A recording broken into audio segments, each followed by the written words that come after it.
Welcome to iDream media. So జనరల్గా ఏంటంటే endoscopy, colonoscopy ఇలా చెప్తూ ఉంటారు కదా. అంతేకాదు లివర్ బాగుందో లేదో తెలుసుకోవడానికి కూడా రకరకాల టెస్టులు చెప్తూ ఉంటారు. ఇవి నిజంగానే మనకు అవసరమా? పొట్ట బాగుందో లేదో తెలుసుకోవాలంటే అసలు ఏ ఏజ్ నుంచి మనం టెస్టులు చేయించుకోవాల్సిన అవసరం ఉంటుంది? ఎందుకు గట్ హెల్త్ ప్రాబ్లమ్స్ అనేవి అంతగా వస్తూ ఉన్నాయి?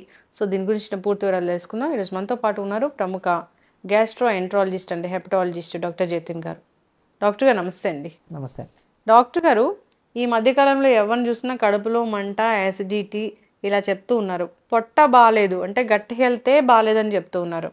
అది బాగుందో లేదో తెలుసుకోవాలంటే టెస్టులు రాస్తూ ఉంటారు. దాంట్లో ముఖ్యంగా ఎండోస్కోపీ, కొలనోస్కోపీ ఇలా చెప్తూ ఉంటారు కదా. పూర్తి వివరాలండి డాక్టర్ గారు. బాగున్నా బాగాలేకపోయినా అసలు ఒకసారి చేయించుకోవాలా దీన్ని? సో ఫస్ట్ థింగ్ కొలనోస్కోపీ అండి, చాలా ఇంపార్టెంట్. చాలా మందికి కోలోన్ అంటే పెద్ద పేగులో పూతలాగా, క్యాన్సర్ లాగా తోని చనిపోవడం జరుగుతుంటుంది చాలా మందికి. రీసెంట్గా కోలోరెక్టల్ క్యాన్సర్ అనేది పెరుగుతుంది ఇయర్ ఆన్ ఇయర్. దాని ఇన్సిడెన్స్ అండ్ ప్రివలెన్స్ కూడా పెరుగుతుంది.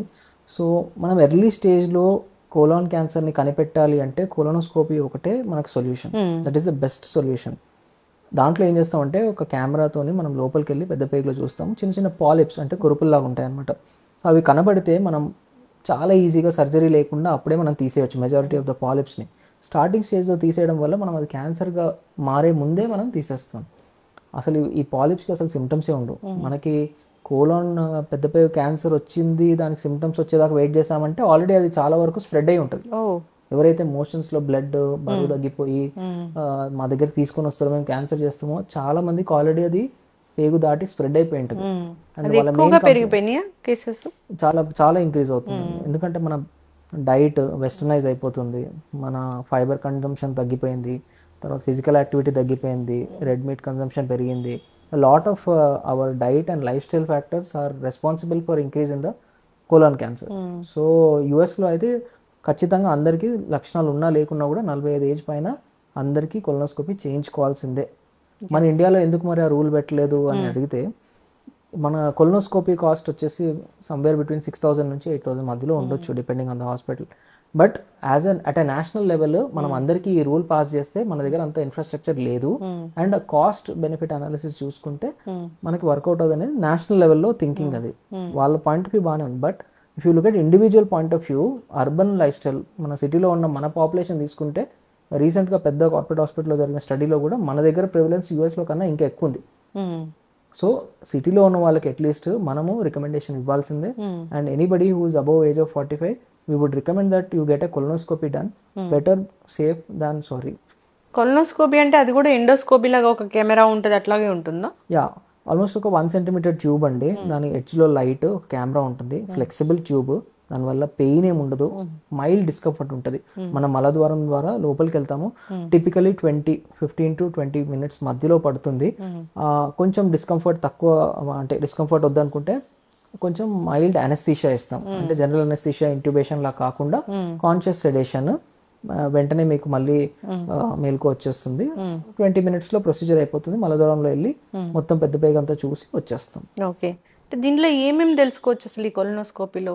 యా, సో కొలనోస్కోపీలో మనకి పెద్ద పేగులో అల్సర్ ఉన్నా, క్యాన్సర్ యొక్క స్టార్టింగ్ స్టేజ్ పాలిప్ ఇందాక చెప్పినట్లు, అలా కాకుండా కొన్ని డైవర్టికులైటిస్ అంటాం, అంటే మనం అవుట్ పోచింగ్స్ ఏమైనా ఉన్నా, లేకపోతే ఎలాంటి డిసీజెస్ ఉన్నా కూడా, ఇన్ఫెక్షన్స్ ఉన్నా కూడా, ఇన్ఫ్లమేటరీ బవల్ డిసీజ్ ఐబిడి అంటాం, అల్సరేటివ్ కొలైటిస్ కానీ, క్రాన్స్ కానీ విని ఉంటారు. ఎటువంటి డిసీజ్ అయినా కూడా మనం డైరెక్ట్గా కెమెరాతో లోపలికి వెళ్తేనే తెలుస్తుంది. చాలా మంది అడుగుతారు, మనం కొలనోస్కోపీ అయితే వద్దు, భయపడతాను, అది ఏంటో అనేది తెలియకుండా వేరే ఏదైనా చేయొచ్చు అంటే స్కాన్ చేయొచ్చు. కానీ స్కాన్ లిమిటేషన్స్ ఉంటాయి అన్నమాట. చాలా అడ్వాన్స్ స్టేజ్కి వెళ్ళిన తర్వాతనే మనకి స్కాన్లో పికప్ చేయగలుగుతాం. ఎర్లీ స్టేజ్లో డయాగ్నోస్ చేయాలి, అక్యురేట్గా చేయాలంటే colonoscopy the best. Colonoscopy only test కోసమేనా, ట్రీట్మెంట్ కోసం కూడా వాడతామా? Yes, very important.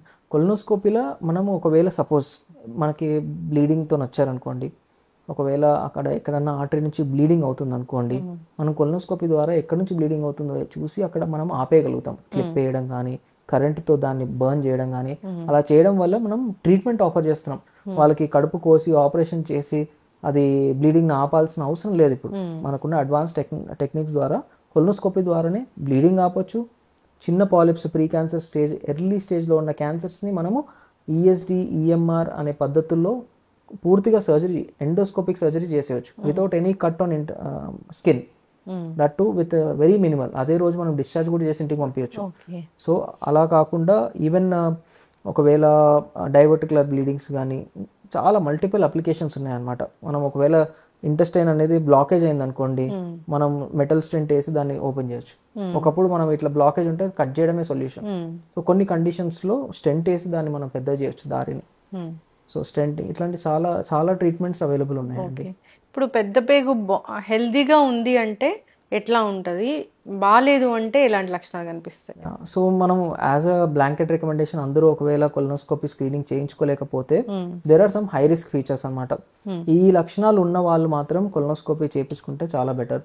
ఎవరు అంటే చాలా కాలంగా మలబద్ధకంతో బాధపడుతున్న వాళ్ళు, రీసెంట్గా ఇంకా సివియారిటీ పెరగడం కానీ, లేకపోతే మీరు యూజ్ చేసే నార్మల్ లాక్సేటివ్స్తో రెస్పాన్స్ లేకపోవడం కానీ, కొన్ని అలారం సిమ్టమ్స్ అంటాం. అలారం సిమ్టమ్స్ అంటే బరువు తగ్గిపోవడం ఇన్వాలంటరీగా, తర్వాత మోషన్లో బ్లడ్ వస్తే మాత్రం, తర్వాత కడుపులో విపరీతమైన నొప్పి కానీ వాంతులు కానీ వేరే ఎటువంటి ఫీచర్స్ ఉన్నా అప్పుడు మనం కొలనోస్కోపీ చేసి చూడడం బెటర్.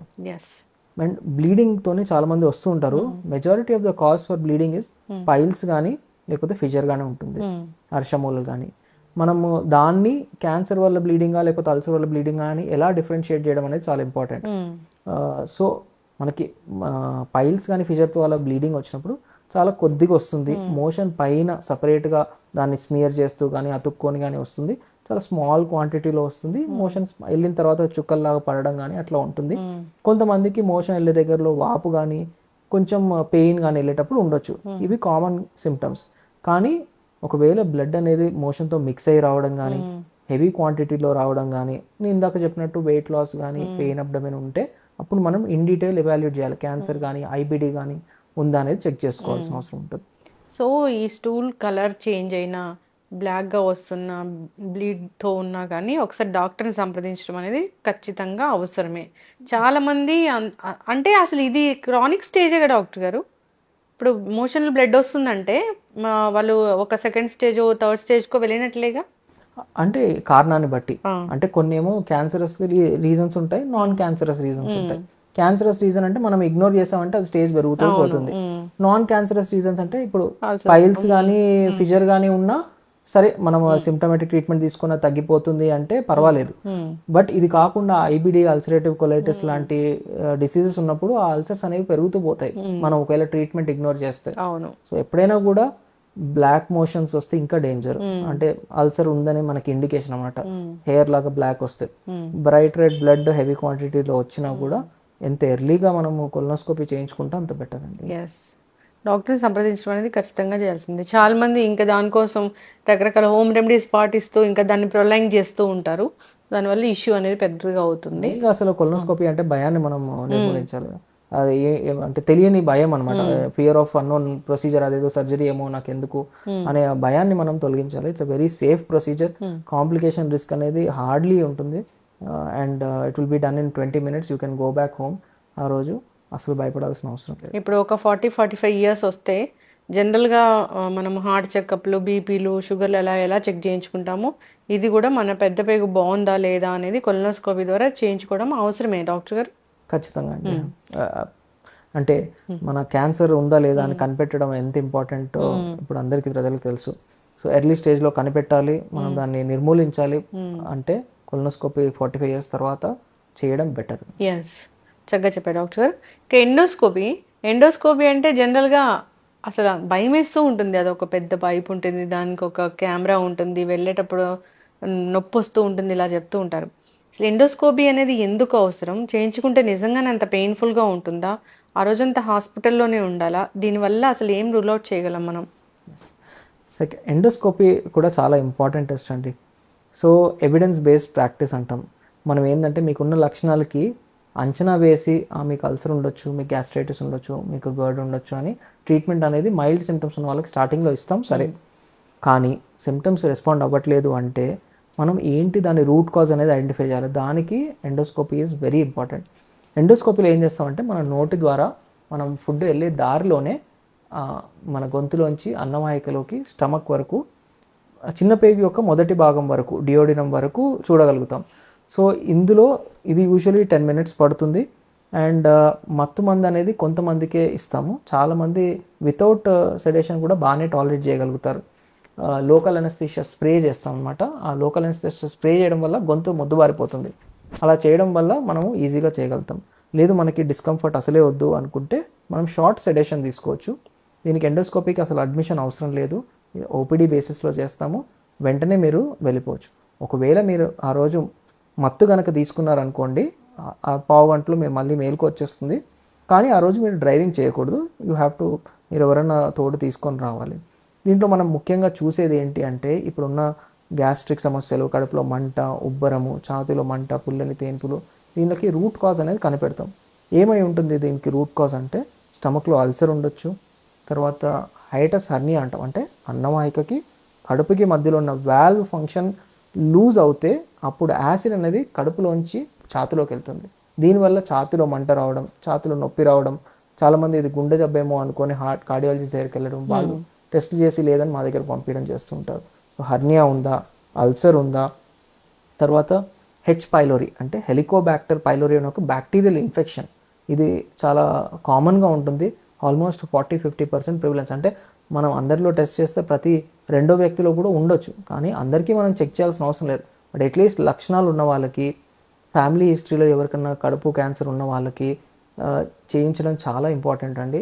పెద్ద వయసులో ఉన్న వాళ్ళకి, రీసెంట్ చేంజ్ అయిన సిమ్టమ్స్, గ్యాస్ట్రిక్ సిమ్టమ్స్ మీకు తగ్గట్లేదు అనుకుంటే చేస్తే చాలా కేసెస్లో క్యాన్సర్ని ఎర్లీ స్టేజ్లో కనిపెట్టగలిగాం, అల్సర్ని కనిపెట్టి దాని ట్రీట్మెంట్ ఇవ్వగలిగాం, బ్యాక్టీరియాని కనిపెట్టి దానికి మనం ఒక యాంటీబ్యాక్టీరియల్ కోర్స్ ఇచ్చేస్తే కంప్లీట్గా కిల్ చేయడం వల్ల చాలా వరకు రెస్పాన్స్ ఉంటుంది. అండ్ ఈ బ్యాక్టీరియా ఎందుకు ఇంపార్టెంట్ అంటే, కొంత పాపులేషన్లో ఇది క్యాన్సర్కి కూడా కాంట్రిబ్యూట్ చేస్తుంది. సో ఈ బ్యాక్టీరియా ఎరిడికేట్ చేయడం వల్ల క్యాన్సర్ రిస్క్ అనేది మనం తగ్గించగలుగుతాం. ఎస్, చక్కగా చెప్పారు డాక్టర్ గారు. హెచ్ పైలోరీ అనేది మనం మోస్ట్ కామన్గా వింటాం కదా, ట్రీట్మెంట్ ఈజీ అయినా డాక్టర్ గారు? అది ఏం లేదండి, ఒక 2 weeks యాంటీబయాటిక్స్ అంతే. కాకపోతే మనము ఎంపెరిక్ ఇవ్వలేము, అంటే టెస్ట్ చేయకుండా సుమారుగా అనవసరంగా యాంటీబయాటిక్స్ ఇవ్వడం అనేది it should not be done. దీనికనే కాదు, ఏ దానికి కూడా మనం యాంటీబయాటిక్స్ అనేది ఓవర్ యూజ్ చేయడం వల్ల మన కడుపులో ఉన్న బ్యాక్టీరియా చనిపోవడమే కాకుండా ఫ్యూచర్లో మనకి ఇన్ఫెక్షన్స్ వస్తే రెసిస్టెన్స్ అనేది పెరుగుతుంది. అన్నెసెసరీ యాంటీబయాటిక్ యూజ్ చేయడం వల్ల, ఈ రెసిస్టెన్స్ వల్ల మన ఫ్యూచర్లో యాక్చువల్లీ అవసరం పడినప్పుడు మీరు మందులు తీసుకుంటే పని చేయకపోవచ్చు. సో యాంటీబయాటిక్ రొటీన్ యూజ్ అనేది అవాయిడ్ చేయాలి. నిజంగా బ్యాక్టీరియా ఉందని మనం ఎండోస్కోపీలో నిర్ధారించుకోగలిగితే జస్ట్ ఒక 2 weeks 3 tablets morning, 3 tablets evening 2 weeks తీసుకుంటే మంచి ఎరాడికేషన్ రేట్ ఉంది. కాకపోతే హెచ్ పైలోరీతో ఇంకో ప్రాబ్లం ఏంటంటే రీఇన్ఫెక్షన్ రేట్ ఎక్కువ ఉంది. అంటే మళ్ళీ కూడా ఇన్ఫెక్ట్ అవ్వచ్చు. ఎందుకు వస్తుంది అంటే contaminated water and contaminated food. So మనం ఎక్కడ బయటకు వెళ్ళినప్పుడు కూడా ఎస్పెషల్లీ ఇట్లాంటి ఇన్ఫెక్షన్ వల్ల ఇబ్బంది కలిగిన వాళ్ళకి, ట్రీట్మెంట్ తీసుకున్న వాళ్ళకి మళ్ళీ రాకుండా ఉండాలి అంటే మీరు వాటర్ అనేది ఆరో మాత్రమే, లేకపోతే బాటిల్ వాటర్ మాత్రమే తీసుకోవడము, అన్హైజీనిక్ ప్లేసెస్లో తినకుండా ఉండడం, ఇంట్లో కూడా ఓన్లీ ఆరో వాటర్ కన్స్యూమ్ చేయడం, ఇట్లాంటి ప్రికాషన్స్ తీసుకోవడం వల్ల ప్రివెంట్ చేయగలుగుతాం. ఓకే, చక్కగా చెప్పారు డాక్టర్ గారు. సో ఇది కూడా మనము ఒక 40 years ఆఫ్ ఏజ్లో, అంటే ఏదైనా లక్షణాలు ఉంటే చేయించుకోవాలా, లేదంటే నార్మల్గానే టెస్ట్ చేయించుకోవాలి? సో కొలనోస్కోపీ అయితే లక్షణాలు ఉన్నా లేకున్నా 45-50 years దాటిన వాళ్ళకైతే ఖచ్చితంగా చేసుకోమని రికమెండ్ చేస్తాను, కానీ ఎండోస్కోపీ అందరికీ రికమెండ్ చేయలేనండి. కొన్ని areas of the world, for example జపాన్లో ఏంటంటే గ్యాస్ట్రిక్ క్యాన్సర్ ప్రివిలెన్స్ చాలా ఎక్కువ అనమాట. సో ఆ పాపులేషన్లో మనం ఎండోస్కోపీ అందరికీ యాజ్ అ స్క్రీనింగ్ మొడాలిటీ వాళ్ళు రికమెండ్ చేశారు.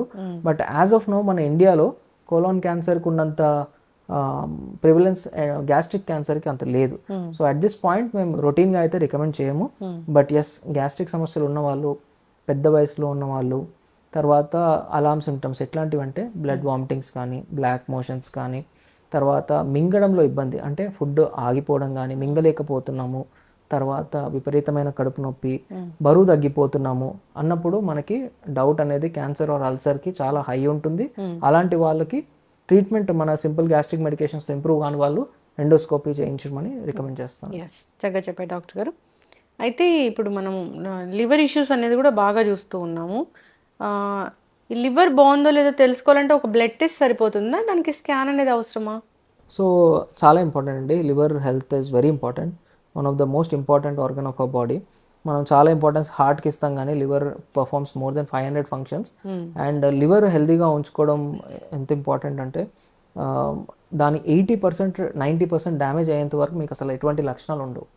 అండ్ చాలా మందికి అవేర్నెస్ కూడా లేదు అసలు లివర్ని ఎలా కాపాడుకోవాలనేది.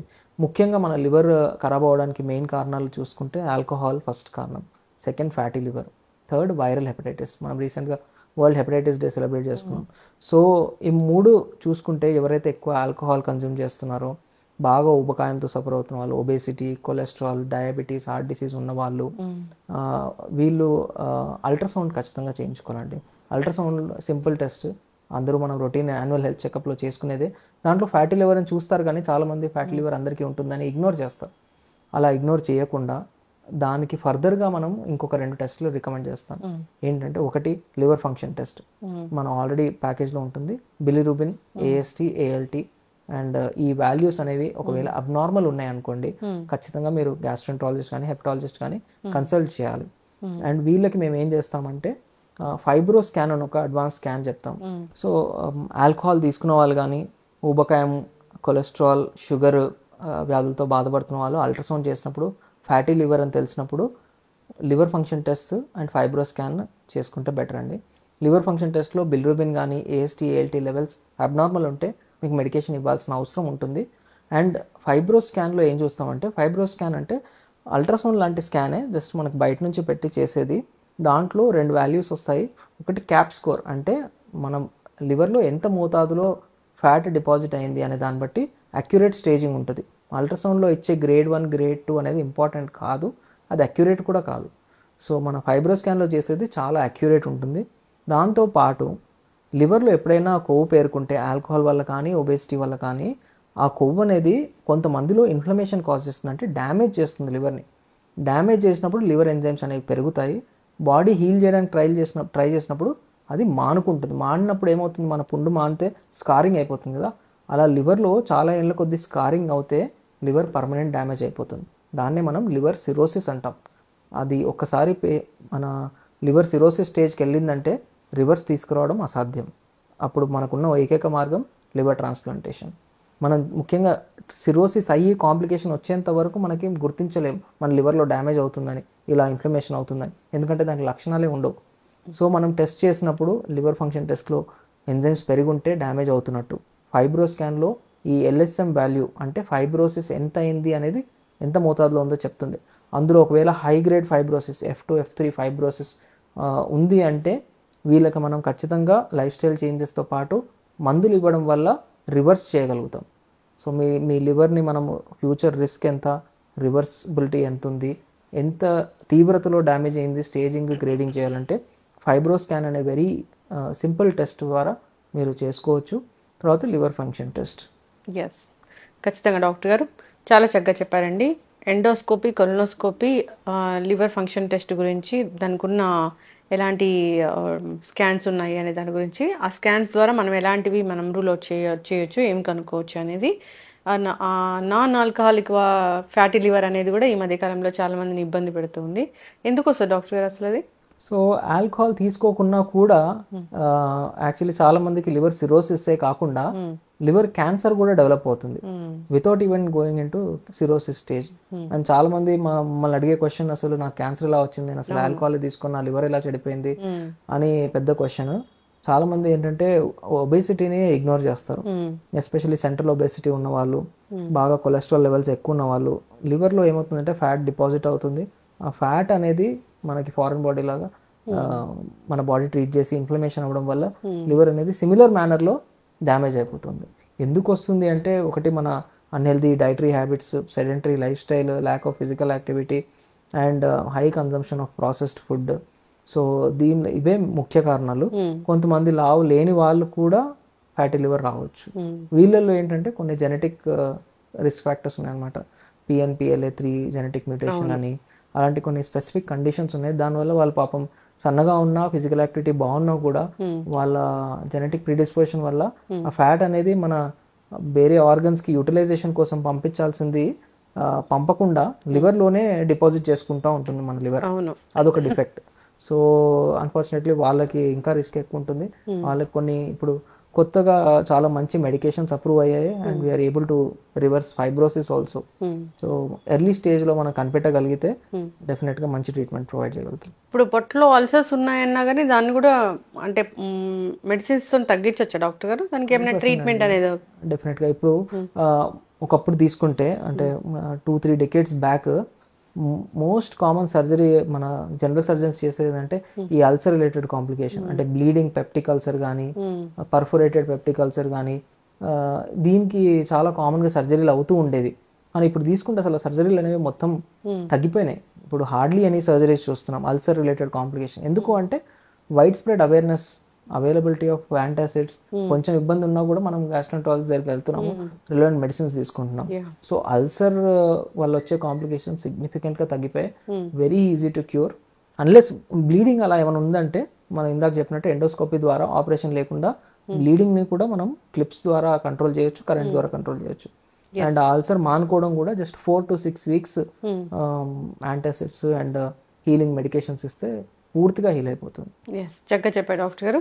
మనం ఈ గ్యాస్ట్రిక్ ఇష్యూస్కి సంబంధించి, లివర్కి సంబంధించి మనం ఈ సిరీస్ అనేది కంటిన్యూ చేద్దాము.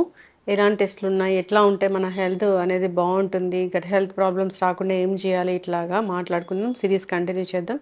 చాలా చక్కటి ఇన్ఫర్మేషన్ డాక్టర్ గారు, ధన్యవాదాలు. థ్యాంక్స్. Thank you.